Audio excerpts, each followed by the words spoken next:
A special presentation of WOKR 13. This stage has been the home of Geva Theatre since 1973. But now, Rochester's only resident professional theater is moving. Workmen are busy putting the finishing touches on this magnificent new state-of-the-art theater complex. So join us live Friday night at 7 o'clock for the Geva Theatre Gala Grand Opening, a special presentation of Eastman Kodak Company and WOKR 13.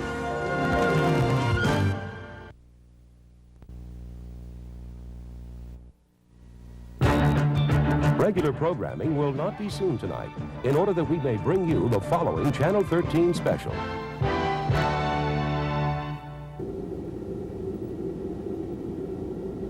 This special broadcast from the gala opening of Rochester's Geva Theatre is underwritten by Eastman Kodak Company. And now recorded earlier in the lobby of Geva's new theater, the Chairman and Chief Executive Officer of Eastman Kodak, Colby Chandler. Good evening. I have been asked to set the stage for the opening night of the Geva Theatre in this magnificent landmark building. Geva starts a new chapter in the opening of this theater in downtown Rochester. It is housed in a building that dates back to 1869. These, in fact, are the original brick walls. As you'll see, this building has been transformed into an exciting showcase for the performing arts. And Kodak is pleased to play a role in supporting the arts. We're especially pleased to bring you the live telecast you're about to see. Geva is but one of many local institutions supported by Kodak men and women who volunteer in the community. During this program, some of those people will be profiled for you. They and thousands more like them give their time and their talent, whether in the arts or healthcare, education or human services. And the value of their contribution simply cannot be calculated. They enrich the quality of life for all of us. Now, on behalf of the men and women of Eastman Kodak, let me welcome you to Geva's opening night.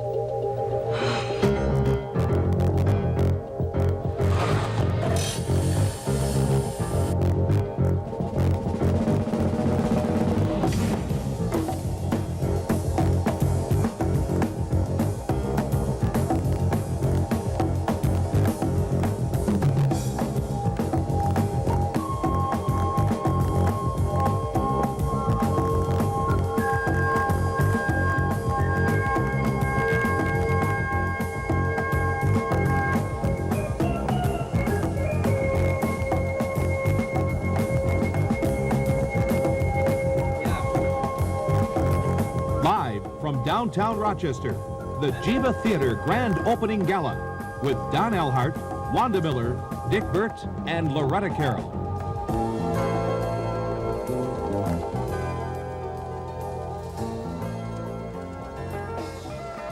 Good evening and welcome to the Gala Grand Opening for the new Geva Theatre. It is an exciting night here in downtown Rochester. People still arriving and going inside. You'll have a chance to share in that excitement during the next hour.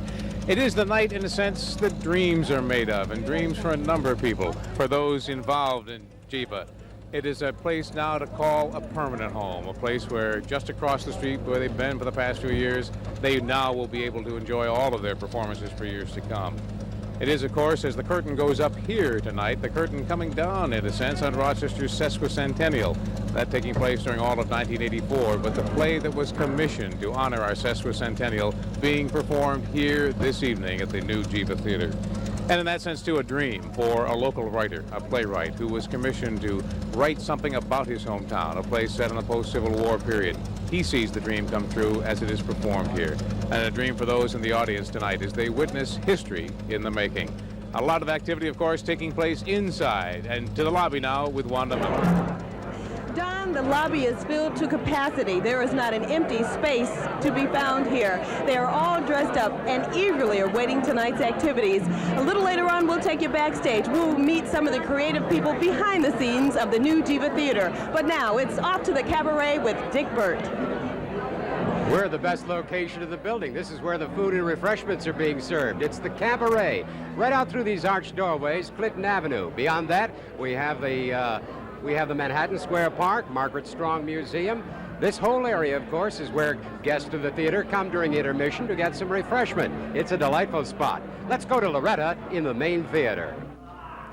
Dick, we're here in the theater, and the audience is in for a treat. As a matter of fact, the actors are warming up right now. The theater is exquisite, small and intimate, but more than 500 seats in all. There's crowds outside waiting to get their first glimpse, and Don, I gather they're arriving in droves. And right you are, Wanda. People still arriving here this evening. The valet parking very quickly bringing people inside. I'm going to go inside myself and share with you some of the early arrivals right after this.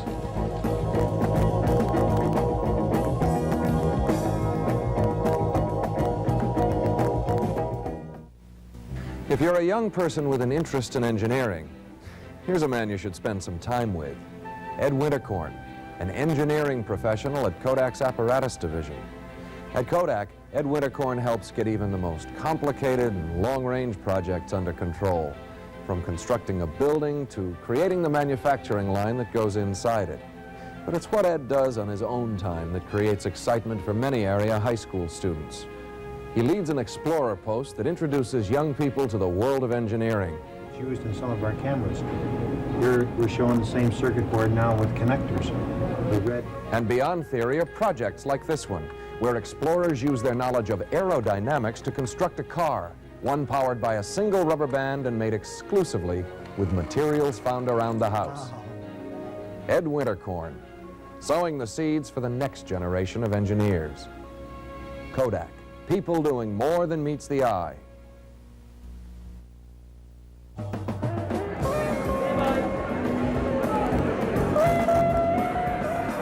We are back inside now, and you can see all of the activity going on here in the lobby, as we alluded to a moment ago. We're going to share with you now some videotape of those who arrived a little bit earlier. As we said, the limousines pulled up. There was valet parking as people began to arrive here at the Geva Theater. You can see some of those people arriving here. Many you will recognize, some you will not, but all, of course, taking part in a very historic event here tonight as the new Geva Theater is formally open. Some of the architects who put this building together and brought it back to the new modern stage and area that you're going to see tonight were among the first arrivals. We're going to see them in just a moment. Of course, Scott Lawson, who put in a good deal of work in putting this together, and Bill Pulver as well, as we see some of these people arriving this evening. A lot of the people beginning to filter in here into the lobby, of course, and we certainly are welcoming them as everyone else tonight. As we said, the architects, Scott Lawson, there's Bill Pulver, I believe, right there on the left-hand side of your screen. So he doing a lot of the interior work. Scott Lawson, of course, will be reporting on a little bit later on as well. Also arriving tonight, Howard Millman, the producing director of Geva Theater, Joyce Millman, his wife, Deborah Millman, and guest, and David Millman, his son, all arriving a little bit earlier this evening. In just a moment, we'll also be looking at some of the politicians who arrived. Senator Daniel Moynihan arrived a little bit after we began videotaping, but I know that he is indeed here and in the building this evening. A real triumphant appearance for Howard Millman, who, of course, is the producing director and really kind of taking, in a sense, a backseat because he did not get involved in the actual stage production tonight. I think wisely determining that there was indeed enough for him to do getting the new Geva Theater all together.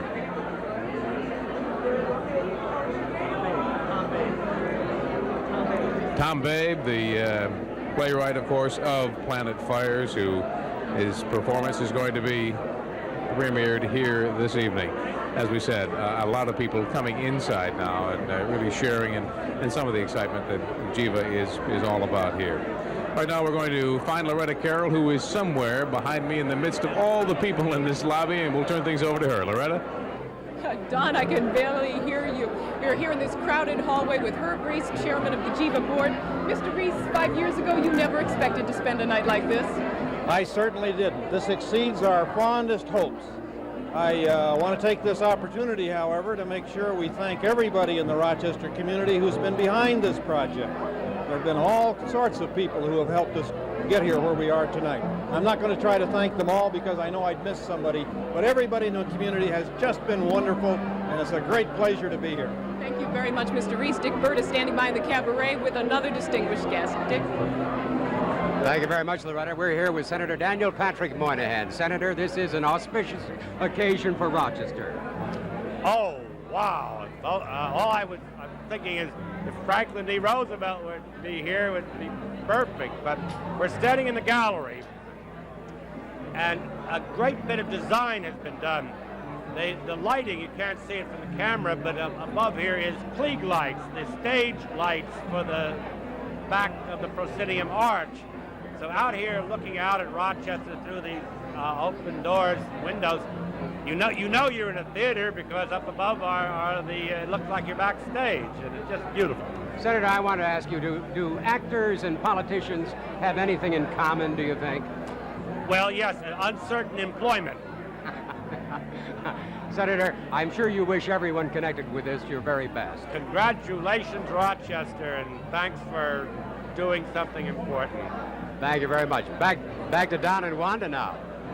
And thank you, Dick. It certainly is exciting. It really is. You know, Don, we have checked into the new Geva Theatre periodically to see how the construction was going. We've been outside when the bricks were being put up. We've been inside when the paint was going on. It is really a metamorphosis that has taken place here and is being celebrated tonight. For those that have checked in, as Wanda and I have done during the construction, that it really is something to see all of this. We're going to take you back and share with you now some of the steps that led up to this grand opening tonight.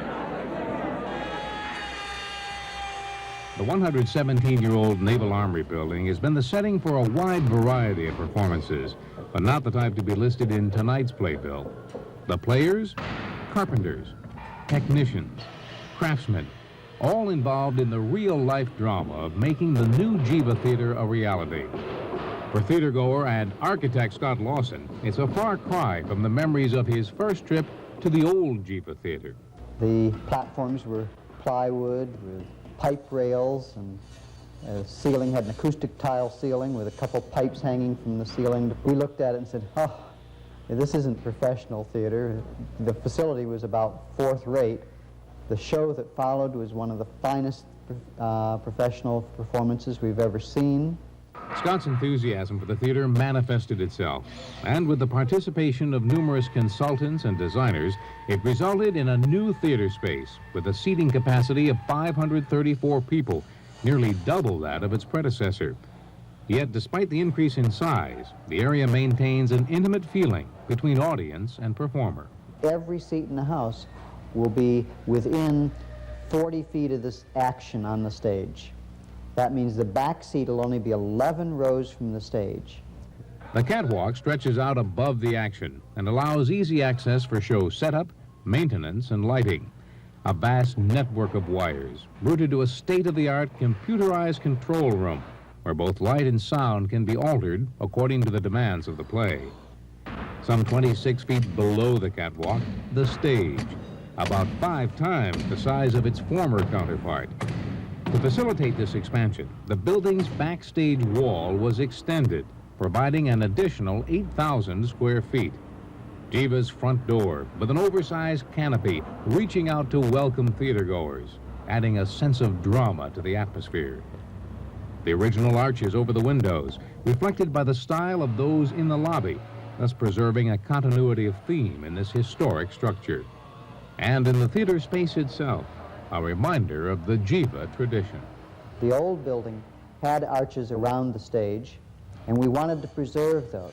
What we did is we took the segments of that, the fine old plasterwork, and we built that into the perimeter of the new arch. For the architect, the building can be considered a legacy, enduring throughout the years.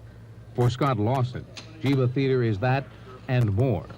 The problem is so many of your buildings, you go back and visit maybe once or twice a year. But Geva, I'm always going to be a subscriber to Geva, and I'll have an opportunity for 6 shows a year to go back and really experience a building that I played a major role in. I am here now with the architects responsible for this beautiful theater, Scott Lawson, Bill Pulver, and Annette Bassinger. Scott, we'll start with you. This is a labor of love for you. You plan to spend a lot of time in this theater. That's correct.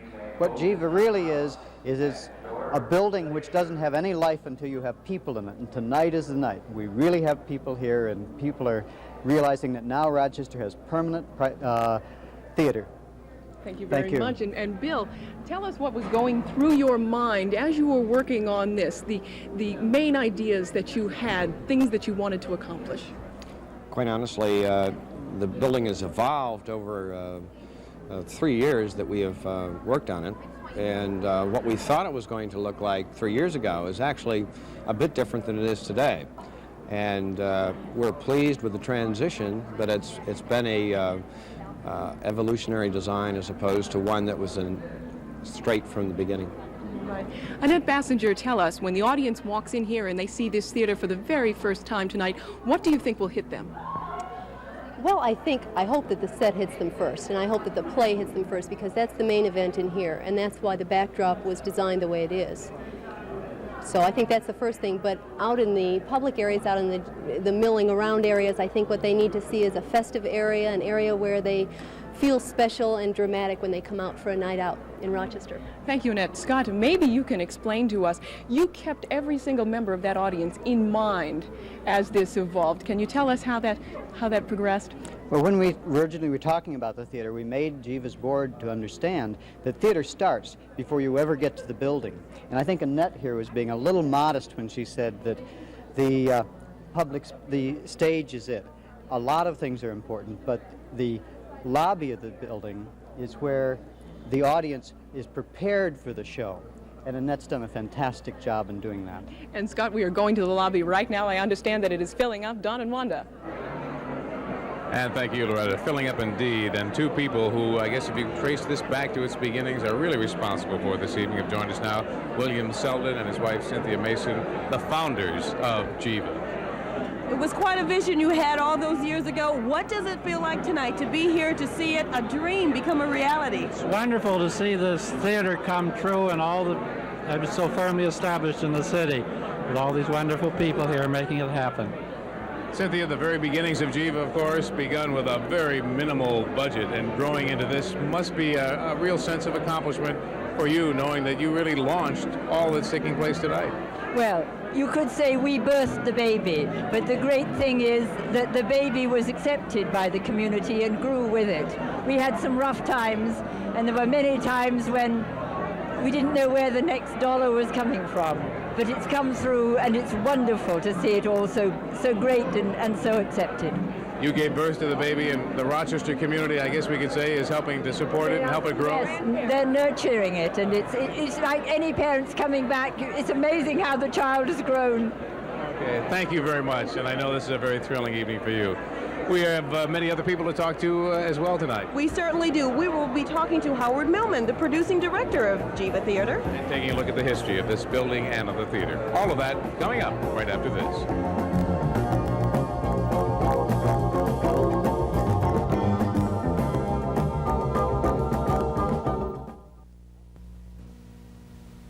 Not many people work with Mary Corlett underwater, but those who do learn some very important skills. Skills that can save a life. And do your turn now for your front approach. Watch how she's doing that. Comes in, picks up the chin. When Mary Corlett was 9, her parish priest gave her a membership to the CYO, a gift that opened up a world of opportunity to a young girl. Volunteering her time to help others develop life-saving skills is part of a long-standing commitment by Mary to give something back to her community. Life-saving and helping others is part of Mary's job at Kodak as well. As a training supervisor, she ensures that employees get critical first aid skills. She also counsels those who take advantage of Kodak's tuition aid program. Mary Corlett is one of thousands who help make our community work. Kodak, people doing more than meets the eye.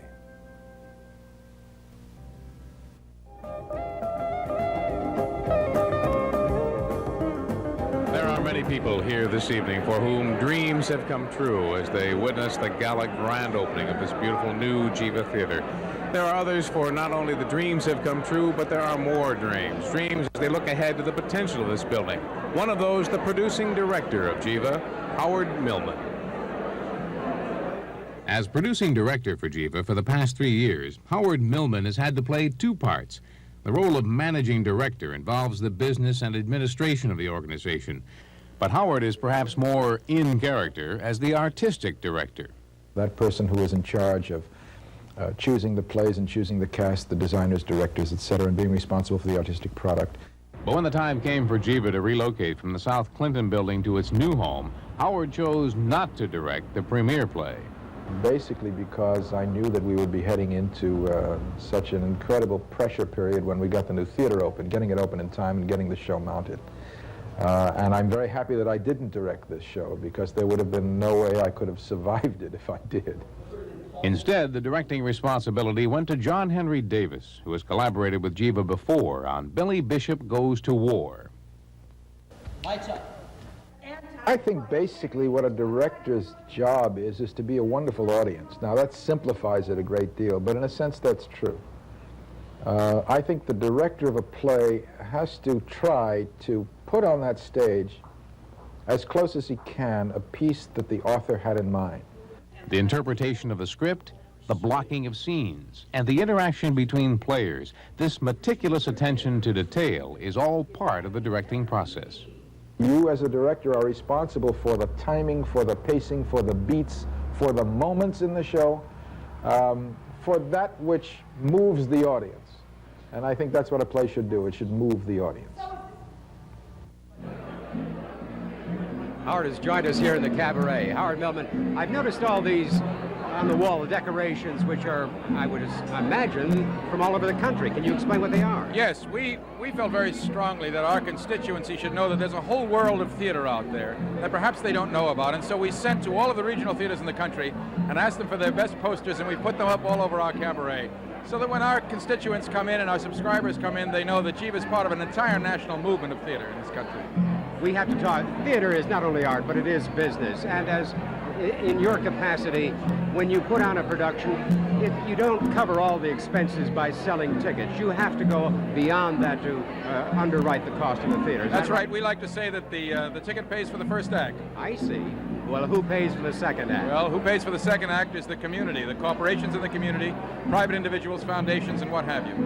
I was going to say, too, that theater lovers seem to be a very demonstrative group. You've received a lot of hugs and kisses here this evening. My face must be covered with lipstick. I have no idea. It is a marvelous reception. Is everything going well behind the scenes so far? As far as I know, I've got a wonderful staff, and if they tell me everything's okay, I'm just going to sit back and enjoy it.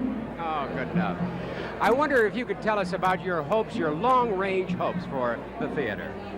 You know, we fought very hard to put Geva on the map in this community as one of the major cultural institutions here. And my long-range hopes are to open our second theater, which is an empty space right now in this building, and to do a lot of plays for young people. I want a whole developmental program for young people so that young people get theater started early in their lives, because they'll become the theatergoers of the future and the customers of the future. The opening then really is just the beginning of things to come. I want to use that second space to develop new plays, because I think it's our job in the resident theater movement to develop the new works of American playwrights. We wish you the very best on this special evening. Of course, the important thing is the play. As Shakespeare said, the play's the thing. That's correct. And we're going to talk a little bit about Thomas Babe's Planet Fires. The play Planet Fires chronicles the experiences of a freed slave in a very radical Rochester of 1865, and his transformation through a series of events into a man with an idea of himself. Like the character, the play, too, has gone through a number of changes. Tom likes to collaborate very closely with the director of the piece, and then begin the rewrites necessary, and every new play needs rewrites. I think that Tom has rewritten about 60 to 65% of the play since the first draft. Though alterations were made through this creative collaboration of writer, director, and actor, the issue of true personal freedom remains. It's central to the play, as is the setting, the circus. I didn't write circus wagons into the play, but circus wagons seemed to be an inevitable choice for John when he was thinking about it, and Ray when he was designing it, to get the feeling of the center ring and things moving. So we do have these wagons. And I think they're necessary to just heighten the real old-fashioned circus feeling. This takes a lot of work to get these effects. This circus setting provided challenges not only to the Geva production staff, but to the actors as well. We have a raked stage. It's a big circle, but a rake means up here it's 39 inches and down here it's 5 inches. To act on a slope is difficult. Another set piece unique to the Planet Fire Circus is the Infernal Machine. The Planet Fires of the title really has to do with the fires of these machines and how the fires of these machines have changed our lives because we invented them and we don't seem quite able to control them. For Tom Babe, the opening of Planet Fires in the Naval Armory building represents a homecoming of sorts, a completed circle. When I was a kid, I saw my first circus over at the old armory, and that's still one of the strongest experiences of my life. Circuses in general, I think, appeal to me because they're total theater. The major wonderful thing about the theater, no matter what kind it is that it is alive. And in this particular case, I've chosen to write in a way that underlines the live element. To say as boldly as possible, you're seeing something here you may have seen in the movies, maybe, but you never saw it live. You never saw people doing it right in front of your eyes. That's what the theater's all about. Well, I am here now with the nervous playwright, Tom Babe. Not too much longer before the curtain goes up and the audience sees your work, and you tell me that you're not really that nervous. Well, she's nervous. I'm very nervous, but I can't show it. Otherwise, everyone else will panic. So I'm being very good about this. Well, then I think we should ask your daughter, Carissa, about that. Carissa, what does your dad do at home when he's this week leading up to this? He spends a lot of time biting his fingernails, and that's your story. That's not true. It's not true. It's true. But I think mainly he's very confident about it, and if he's not, then he does something about it. Okay, Mr. Babe, we wish you all the luck tonight. And of course, we all know that the set is very important to any play. Wanda Miller takes us back there right now. For the play Planet Fires, the phrase, "the circus is coming to town," took on a whole new meaning for the Geva set designers. The scene shop, in the center ring, was responsible for the circular stage area. The tent poles and trapeze platforms provided some unusual challenges. Building trapezes, there's no handbook for that, unless you're running a circus. You're running a theater, you probably don't do a lot of plays with trapezes, or wagons, or a rake stage that's that steep. So this is the full court press for everybody involved here technically. Here we are facing the problems of opening a new theater.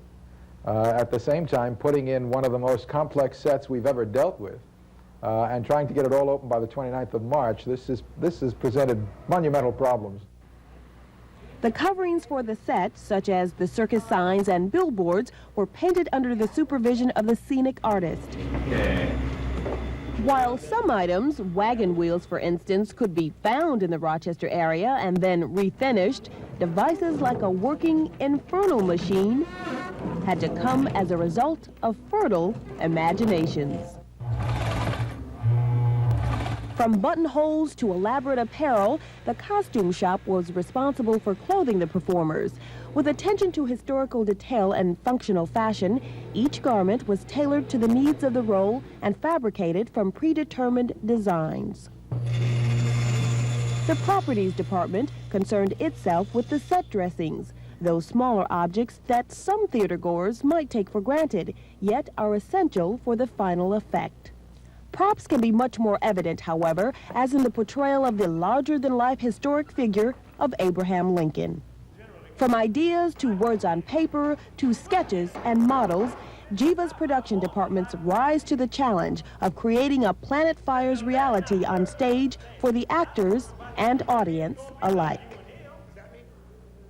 And we are here backstage, and we have those creative minds right here before us. There are two of the people we are going to talk to right now. A third is on her way, Pamela Schofield. This is F. Mitchell Dana. He is the lighting designer, and also joining us is Ray Recht. He is the set designer. Ray, let me ask you first off, when you got the assignment and you saw the set that needed to be done, what was your very first impression?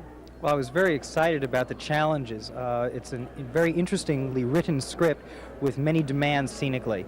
And it's a challenge to do that kind of set, especially in a space that is new and untried. So I was very excited. Was there ever a time when you said, I don't think we'll be able to do this particular item because of the complications involved? No, I think that's counterproductive. I mean, my job is to figure out how to do that particular item and make it work. Mitchell, the lighting, always an important aspect of any theater, any play. What was the most challenging aspect of lighting this, especially when the construction was going on? I think that's probably the biggest challenge in terms of physically doing it, is that everybody else had things they had to do and they needed light to do them, and so we couldn't turn lights off and see it as it was going to be until quite late. But it's an exciting project and an interesting play, and doing the play itself was just an interesting project to light, so it was exciting. Now, we've come to Geva on occasion to see just how the construction was going, and there are catwalks up above us. Did that help you in getting the lighting up there where you needed it? Yeah, that's a very large help, because among other things, the electric crews can be working and the carpentry crews working at the same time. We don't need to take up space with ladders and so on, and that makes life a lot easier. So we can accomplish a lot more here, a lot more quickly than we ever could before. Ray, in terms of accomplishing any type of set that the theater will demand, what is the scope and the range that you can do, given the size of the stage here? Well, it's got tremendous possibilities here because we have a lot of height, so which I'm exploring with this set, with crow's nests and all sorts of things up above.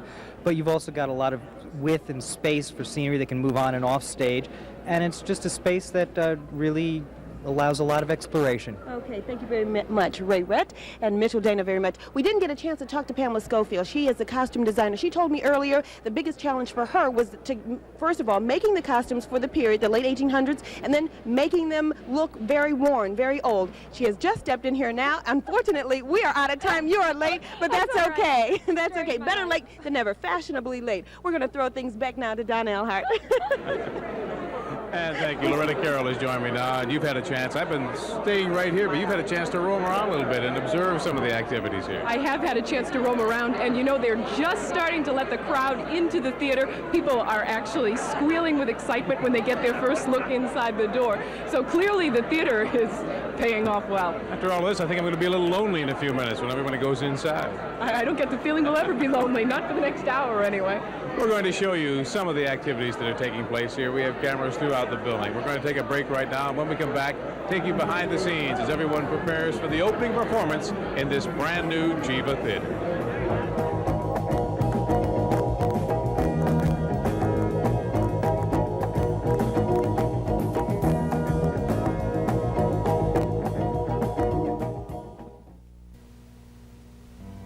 When you're the oldest of 7 brothers, you learn leadership at a young age. When your family gives you ambition but can't afford to send you to college, you learn independence and ingenuity as well.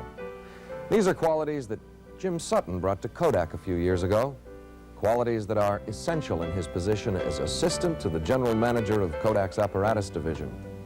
For Jim Sutton, being a leader means being a role model, not only on the job, but also for youngsters in need. That's why today Jim serves as a big brother in Rochester's Community Partners for Youth program, providing values, support, and direction that can make a difference in a young person's life. This sort of commitment to excellence not only makes Kodak the company it is today, but also makes our community a better place to live.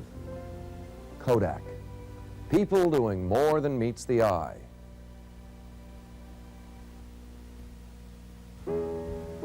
These are the hands of George Craig. At the time George Craig retired from Kodak a few years ago, he supervised the production of specialized manufacturing equipment. Today, George designs and constructs specialized equipment of a different sort, the sort that helps multiply handicapped children at Rochester's Mary Carriola Children's Center. You see, George Craig is one of those people who believes that individuals must take the lead in making a difference in our community.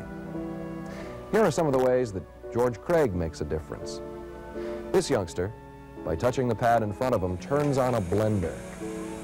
The squeeze of a sensitive bulb lets another child turn on television. Hitting a homemade toy makes an electric bug move. And a specially made lever makes it possible for a child to use a toy. George Craig helps children to grow, to learn, to laugh. Kodak, People doing more than meets the eye.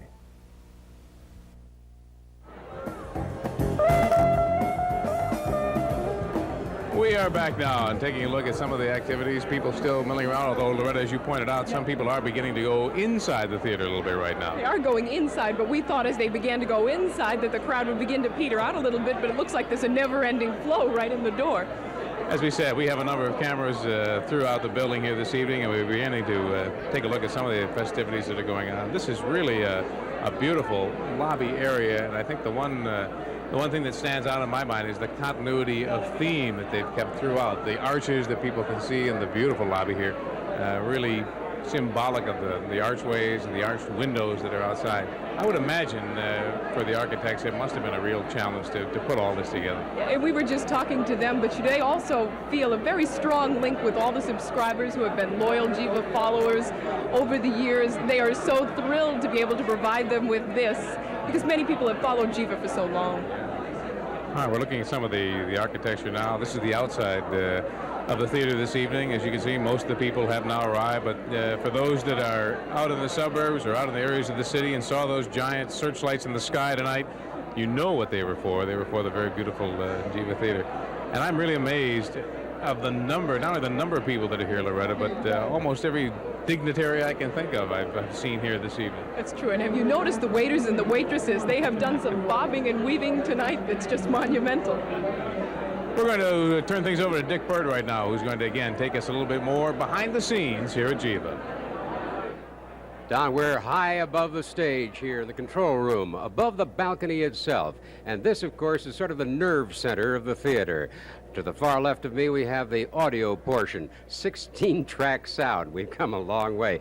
We're standing in front of the lighting board, and if I'm not mistaken, this automatically handles the lights for the entire show. Have I said that correctly? Yeah, everything. How many lighting settings do you have during the course of tonight's program? 147 or so. And this will do it all automatically? Remembers it all. You know, we've come a long way in theater. It's almost unbelievable that all the lighting can be preset. Theater in Rochester does go back a long, long way, even before Rochester was a city. Let's take a look at the history of theater in our community. Now are back. We have found a quiet place. This is Geva's second theater, and all the people in the lobby are having a good time, but we decided to get away from it all. Rochester's history is very rich, and one of the women who helped to bring it to Rochesterians the 150th birthday, is Rosalie Hanson. She is executive director of the Rochester Sesquicentennial Incorporated.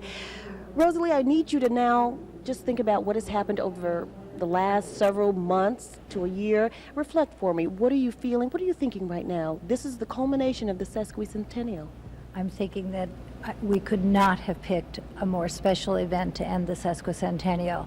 We intended to have our community focus on our past, and I think the play does that, celebrate the future. And of course, this theater and a new work by an important American playwright will be left for the future. So it's the best of what we had always hoped would come out of the Sesquicentennial. Now, the play itself by Thomas Babe, Planet Fires, what was it that you wanted Rochesterians to know about Rochester in that particular piece?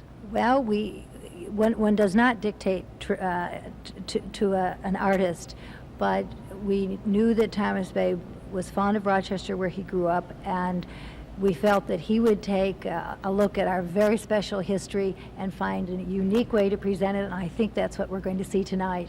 In retrospect, anything that you would have added or taken out or changed during the 150th? Oh, I'm sure we would have preferred not to have rain for Chuck Mangioni's concert, but generally speaking, we consider the year to have been a smashing success. Okay, then, and I think tonight is going to be a perfect send-off. Thank you very much. We now will go and join Loretta Carroll in the cabaret. Loretta? Oh, thank you, Wanda. I am here with Tom Hyatt, Director of Public Affairs for Kodak. This is a very special night for Kodak, Mr. Hyatt. Oh, thank you. It's a great night. It's certainly a fun affair, and we're really pleased to be able to participate in this fun evening, the rebirth of this great, great building. I think the Geva is a great theater here in the Rochester area. It's been a wonderful thing over the past 12 years. I think we're particularly pleased to join with Channel 13 tonight to share this with the whole community. the history of this building and the 12-year history of the theater. It's going to be a great event. Now, you mentioned to me this is something you might see in a Boston or a New York, and you're quite proud of that. I think all the bricks and the renewed building here is great, like one of the restorations in the city of Boston. I think it's neat, shows the vitality in Rochester here. This building has a lot of history. I know a lot of Rochesterians have a soft spot in their heart for it, and it's great to have it here. I think the thing we particularly are pleased with about Geva is the fact that it's an innovative institution here in the community, and it has an outreach program that I guess you're going to tell the people about later on tonight. At least I hope you do. Thank you very much, because I'm going to tell them about that right now. Geva reaches out to the community all over Rochester. This is more than just a theater. We take a look at that right now. The structure of the new Geva building is designed to meet the needs of the disabled in the audience. A section in the theater can be adapted to accommodate up to 8 wheelchairs.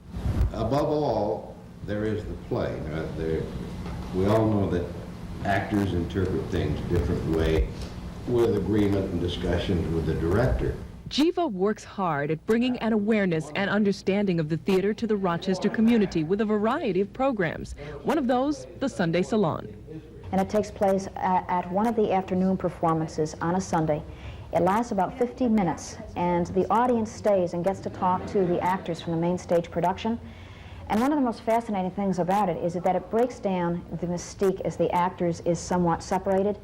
The exchanges are very, very lively, and the actors literally get deluged by questions from the audience, everything that has to do with how did you build a character, to how was that effect on stage created, to questions about the craft, to questions sometimes about the political and social implications of the play. It's a very lively discussion. Open dialogues similar to the Sunday Salon are the theater talks given by people whose lives have a direct bearing on the production. And for each play, therefore, that we're going to do is to reach out to people in the community who can put flesh on the production, who can arouse interest, yes, but in terms of people who go to the production, then they'll have something additional to bring, a greater context to put the play in. Sometimes a hat is very important, but what does the lighting designer do if this person has a hat that is covering their face? Considerations of costuming are just one of the aspects of production touched upon in another workshop, the theater, a nuts and bolts approach. As fast as you can pull the trigger, you can run staples. So they all are very handy tools. Demonstrations of essential equipment and tools are included in the set shop, while the use of different paints and colors are covered by the scenic artist, from lighting and props to public relations. Each department provides useful information. What we do during that workshop gives some people in the community who like doing theater as an avocation a chance to brush up on their skills and take it back to their community theaters to make their community theaters do better and better productions. And there are more workshops, some especially for teachers. They not only include the production background, but all sorts of material to help the instructors enhance their classes' field trips to Geva performances. The set director? Yep. Okay. Then you say, places, ready, begin. Places, ready, begin. And for students with an interest in the performing arts, there is the actor's craft. They're working out scenes where one of the students will be a director and the rest of the students will perform in that scene for them. Those students are spending 8 weeks learning how to study a script, how to make a prompt book where they'll put the script in there and write in their own stage directions. So they have a chance to really get a sense of the craft of performing and not just the aesthetics. Geva's community involvement, enriching the greater Rochester area with a knowledge and appreciation of the theater, both on and off stage. Yeah. As we saw that just a moment ago, Ann Patrice Kerrigan was one of those that had some comments to share, and we're going to talk to her now about some of the other aspects of Geva. She has joined us, and good evening again. Good to have you here. Good evening to you. Very good. This must be an exciting evening for you as well. It most certainly is, in a lot of respects. Having worked with Tom on the play, it's very exciting. We want to talk just a moment about what is offered for people here, and we'll turn you around just a little bit so we can get a better look at you in terms of not only the accessibility of the building, but for some people not always aware of the modern improvements that have been made. People that perhaps have hearing impairments and have always shied away from going to the theater, going to the stage, because they don't feel they'll get the full performance value. Right. Well, for the past 5 years, Geva has had an interpreted performance series, which we work in connection with NTID, where people use sign so that people have a live evening of theater performance in sign. But with the new building this week, we've installed the induction loop system so that people who have hearing aids can simply tune in on that induction loop system, that frequency, and they can hear the play. They can also check out at the box office a handheld induction loop receiver. We're also going to be installing this week an FM system, which again, for people who might not use hearing aids, is a portable device. The reason we're having both systems installed is that the FM system is portable. When we have things in the lounge, at the second stage, we take the FM system right with us, whereas the induction loop remains in the theater. So we've got both. Thank you very much. We're glad that you could share that with us tonight. My pleasure. Thank you. We're also going to talk to some other people here this evening, share with you again some of the advice, really, if you're coming down to Geva Theatre. The parking areas that are available, I think you'll find for the most part that if you're going to be parking nearby, you can park in some of the adjacent parking lots that are almost literally surrounding the downtown Geva Theatre. And again, of course, right down Clinton Avenue, some of the downtown ramp garages. If you've been to Geva performances, of course, you're familiar with the area. And actually the new Geva Theatre, kitty corner across from the street from the old Geva Theatre. And we're looking now at some of the parking areas that are available, not only right near the theater, but across as well. Adele McCarthy has joined us. Randy Bassow is here, and Dick Burt is back too. So we can, and the PA system is working very well, I could say, this evening. It sure is. What do you think? How can you contain your excitement? Because I have talked to you before. You have been on programs we have done, and you are, on a normal, average day, excited. This tonight, I would think, would put you right over the brink. Well, I've been jumping out of my socks for about 3 weeks now. I really didn't get truly excited about what was happening until last night when we sat in the cabaret and looked around and said, it's ours, it's real, and we're here, you know. It's extraordinary. It really is. Don, Randy is the right-hand man to the whole operation right now. She sure is. Yeah. And you've done a marvelous job. Thank you, Dave. We're fast approaching the end of our program. Is there anything that the public should know about the future hopes of getting tickets here? Yes, tickets are scarce, but we'd always like to have you. The number to call for subscriptions and for tickets is 232-1363 every day. And we have four more shows this season, including Planet Fires, and we would love to have you. Okay, we have the information on the screen there. Geva Theatre, of course, 75 Woodbury Boulevard, Rochester, New York, 14607. And you may, of course, call the box office. That number is 232-1363. People that aren't totally familiar with the operation of Geva, you can, of course, be a subscriber to Geva. How does that work, and what goals do you have for this coming season? Being a subscriber is just about the lifeblood, Don, of what we do here. We sell tickets, a block of tickets for the season. The range is anywhere from about $45 to $90, and you can simply, by calling the box office, as Randy said, at 232-1363, I'm going to get that number in again, you can subscribe. It's a 6-play season, and if you're not interested in the subscriber thing, we'd love to have you as a single ticket buyer. Okay. Adele, thank you. And Randy, thank you. And Dick, of course, will stay right with us. We'll all be back to reflect on the past hour and the evening ahead right after this.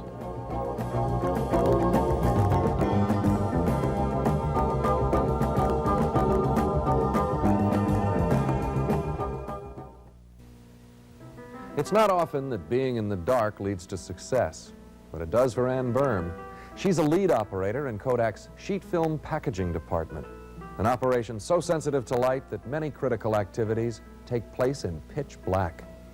Her special work clothes reflect the importance of keeping even the smallest amount of dust off the film. This kind of attention to detail shows up in Ann's life outside Kodak as well, where she drives the neighborhood senior citizens to wherever it is they have to go and can't get to by themselves. And along the way, Ann provides company, support, and friendship. I think they look great, but I think you ought to try these. Ann Berm exemplifies the sort of volunteer spirit that makes the Rochester community a good place to live. One neighbor helping another. Kodak. People doing more than meets the eye.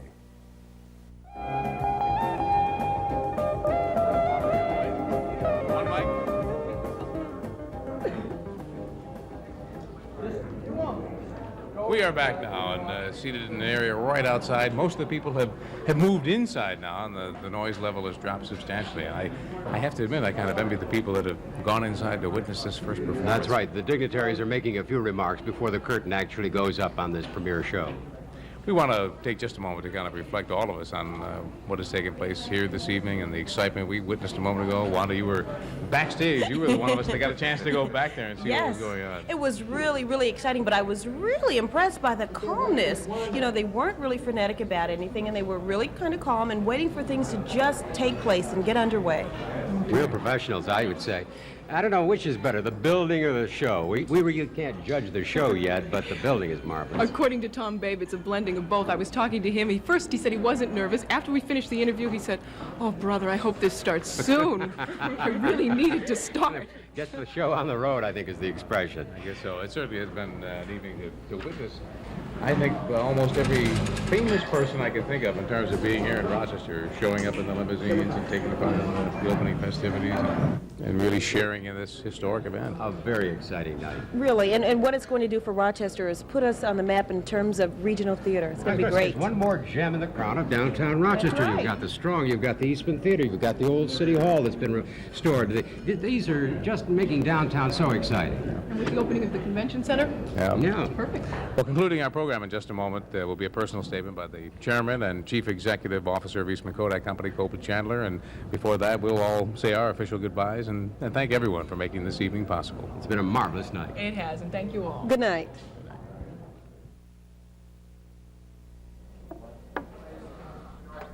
Once again, the Chairman and Chief Executive Officer of Eastman Kodak Company, Colby Chandler. Personally, I believe the greatest community contribution Kodak makes is through the bright, energetic, committed people we attract as employees. You've just met a few of them, and you've seen the many ways they share their gifts of time and talent with others. As a company, Kodak invests in our shared future as well by supporting many agencies and institutions that enhance the well-being of others. Just last year, Kodak's corporate gifts totaled some $14 million.